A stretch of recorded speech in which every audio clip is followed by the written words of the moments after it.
So in this video, we're going to pick up right where we left off last time. And the purpose of this lesson is really just for those new airbrush artists out there who are looking to start painting their first portraits. This one's easier, it's a lot simpler, it's not photorealistic, and it's not perfect, but I think it's a good introduction to portrait painting. If you started copying from last week's video and you found parts of it challenging or difficult, just don't give up, keep working on it. The first few times painting a portrait are challenging because you're doing something you've never done before, and it's going to take some time to build up some muscle memory to understand how far you need to pull back on the trigger to spray the right amount of paint and how far away you need to be from that canvas. The most important skill that you're going to build through portrait painting is observation, and this skill and observation is going to allow you to go on and paint anything that you want to. Learning to pay attention to the smallest details and then understanding how to apply those onto the canvas is really the secret in all painting. So if you feel like you're making mistake after mistake and it's very frustrating, don't worry, you're in good company because everyone who paints portraits started like this and had challenges in the beginning. The good news is you will get there. So let's get right back into this one. We're going to be completing this entire portrait today, so we're going to have to start by getting this hair in first. Now the tool I'm using here is a black Prismacolor pencil. This is part of their very thin line, which I like. They're kind of harder color pencils and they're easier to get a sharp point to using just a normal pencil sharpener. In the first part of this video, we mapped in all these lines using a grid. So all I'm doing here is going over a few of them just to darken them up so that when I spray paint over the top, I can still see them. Since the paint we're using is transparent, these lines are still going to show through. So this is almost like a cheat sheet for us, and it's going to help us. Even though we drew these lines in, as we spray the paint on top, we're still going to see the places where these lines are going to be and where we need to put that paint. As you get more advanced in your painting, you'll eventually learn to get rid of these lines because sometimes they show through in the final painting, but for now we're going to leave them because they're going to help us through this whole process. So in my airbrush now, I have that mixture that we mixed in the first part of this video, which is just sepia and some water.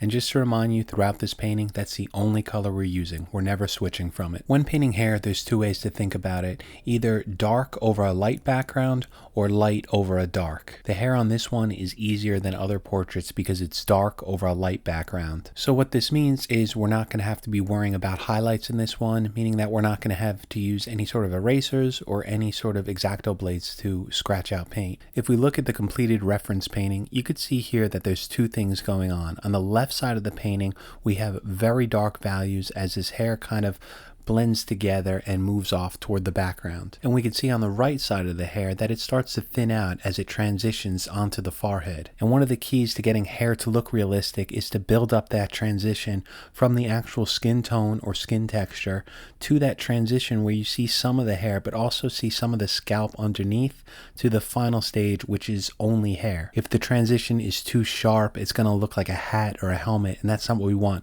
We want this to be a smooth, gradual transition. So let me back up in this video and slow this back down to real time so I can show you how I paint one part of the hair, and then you could use that and use those techniques to paint the rest. When painting hair, it's very important not to paint individual hairs. There's going to be some of that in some points with like flyaway hairs, but mainly while you're painting hair, you're trying to think of large clumps or sections of hair, basically locks of hair together. So in starting out, I'm just working on this one lock of hair and slowly building it up. As this hair moves over to the left, we could see that it gets so much darker, so I'm basically backing up on the airbrush and spraying more paint. As I move along to the right, where we get that transition to the actual skin, I'm trying to hold my airbrush closer to the surface and trying to paint in some thin lines. Painting in thin lines with an airbrush can always be a challenge. It doesn't matter if you just started painting yesterday or if you've been painting for 20 years.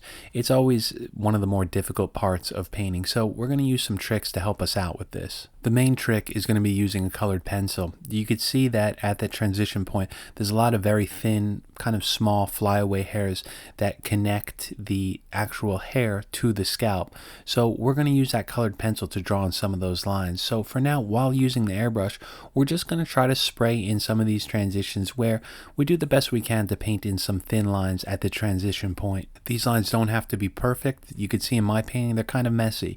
I'm not worrying about that because when I switch over later to that colored pencil, a lot of it's going to be blended into the background, so you're not going to see the messiness of them. So just do the best you can here. And from here, you're just going to have to work on one small section and keep working your way up to the next. Basically, try to think of it as one lock of hair connecting to the next. And the good news about this one is, like I said earlier, the left side is all dark and one solid value. So as you start painting in each individual lock of hair, as you move toward the left, you could just spray more paint in there to kind of cover it all up and just fill in a solid tone like I did. This way you get to kind of hide the detail of the hair. It's forming all the hair together into one large mass rather than individual hairs. At this point, we have the basic shapes of the hair in, so what I want to do here is jump ahead and kind of just start mapping in that dark background. Now, we did this in the first part of this video, but here we're just going to commit more paint to it. So I'm going to switch back over to this large shield and just lightly spray some paint over. Every layer of paint is going to darken this up more and more. When we do this, not only are we setting the portrait in its place, but we're also adding some dark value in there, which is going to help us to see the values on the portrait itself more clearly. The way you see color or value is always going to be influenced by the surrounding color, so we know that that background needs to be dark, so it's a good idea to start mapping in some of it now. So at this point, we're going to create that transition from the hair to the skin texture, so I'm going to slow the video back down to real time and switch over to a black Prismacolor pencil. So what I'm doing here is holding this colored pencil with my forefinger and my thumb, almost like you would with a traditional paintbrush. This way it allows me to control the pressure of the pencil. If I want a darker line, I'm going to add more pressure on the pencil, and if I want a lighter, thinner line, I'm going to use less. So while I'm putting in these lines, I'm switching between different pressures and different line widths, basically just adding a whole bunch, and this is going to create that transition from that hair to the actual skin texture. While we're doing this, we're also kind of hiding those mistakes that we added in before with the airbrush. You could see that as I'm doing this, any area that looks a little strange or a little bit off that I painted with the airbrush, I could just cover up by putting some more lines in on top of it. Once some of these thin lines are in with the colored pencil, you could see that it's a little bit too light underneath, so I'm switching back to the airbrush and just spraying a thin amount of paint over the top of that. That's going to help make that transition look more natural because we're darkening the value up. And while we're doing this, we're also kind of creating an illusion, because as I spray in some of that paint over the hairs, as a viewer looks at it, it's almost going to look like thousands of thin hairs that are kind of blurry and in the distance or hidden behind the hair. So just adding some of this in creates an illusion to make it look like the painting's a lot more complicated than it is. And as we continue along, we're just going to switch off between the airbrush and the colored pencil, adding in some of those thin lines where we feel like we need them, and then also continually adding more paint, especially to the left side, to give us that dark value where all the hair forms together into one dark mass. There's always going to be some sort of pattern in hair, especially for the way it flows, but the small thin lines, especially at that transition point, are going to have a lot of randomness to them. And for us as human beings, it's actually very difficult for us to get a natural random sequence in our brush strokes or the lines that we'll create with a colored pencil. So while you're working on this, you're actively going to have to fight that natural inclination to try to line everything up, because hair is always going to have a randomness to it, especially at that transition point. So try to scribble in some of these lines, try to sketch them. The messier you have it, the more natural and realistic it's going to look. I can't spend too much time explaining everything I did in this hair, but if you want to learn some more about painting hair, check out the link to the video down below.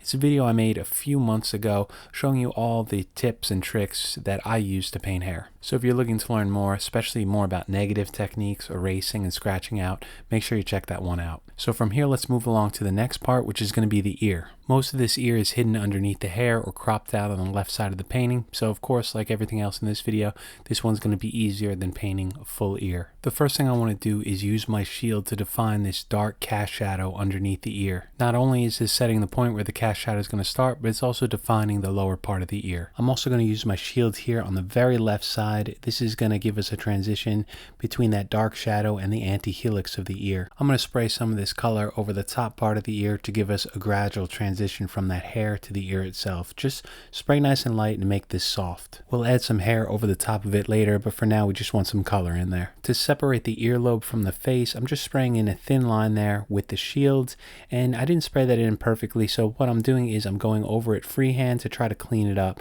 just to give us a darker transition there. That dark transition is going to make it look like that part of the earlobe is moving away from us, and I also want to do the same thing just by spraying some paint toward the lower part of the earlobe here too, making it look like some of that light is falling away. At this point we have the ear mapped in, so we're going to have to commit some more value into it. So inside here I want to spray some more paint to darken up this area. Again, any dark area is going to look farther away from us and give us that 3D illusion that we're going for in any sort of painting. And I'll use my shield here to help define that cast shadow underneath, and then just spray some more paint over the top of it. I'm going to continue along, just adding some more paint here. I'm going to go a little bit darker than I normally would, because next we're going to switch over to an eraser to pull out some highlights. It's always the best to try to keep everything as light as possible while you're painting, but sometimes you just go a little bit too dark. It's a common mistake. I do it all the time. So I'll show you what we're going to do in the next step to kind of clean up this ear and add some more highlights to it. And before we do that, I'm just adding a small dusting of paint over to the right side of the ear. It's going to make it look like some hair coming down there, almost like a sideburn type look. Switching over to an ink eraser, I'm going to start on the top of the ear and then work my way down, pulling out highlights. The best way to go about this is to try to erase in small circular motions. For skin, this gives you a natural, organic looking texture. As I'm doing this, I'm always looking back at my reference, trying to look where those brighter areas are, and then slowly erasing them out. You have to go slow with the eraser. You want to make sure everything is smooth and it transitions nicely from the darker area to that highlight. So make sure you don't rush. Don't try to erase out a large section in one shot. Just try to go slow with it, start in one area, and then work your way out. If you use too much pressure and erase out too much paint, it's no problem. You could easily just switch right back to the airbrush and then spray a small amount of paint over the top of it to darken it back up. Now let's switch back to the colored pencil and try to seamlessly blend this ear into the portrait. So what I'm doing is I'm just holding the pencil like before and trying to draw these thin lines kind of in a quick motion just from right to left. It's always good to try to move the colored pencil quickly and kind of flick out lines, because that's going to help add to that randomness that we're going for in parts of the hair. And don't be scared to have a lot of those hairs just going over the ear that you just painted. I understand that we just painted it and you spent time on it, but covering up sections of it is going to make it blend into that portrait and make it look more natural. From here, we're going to work our way down to the lower jaw.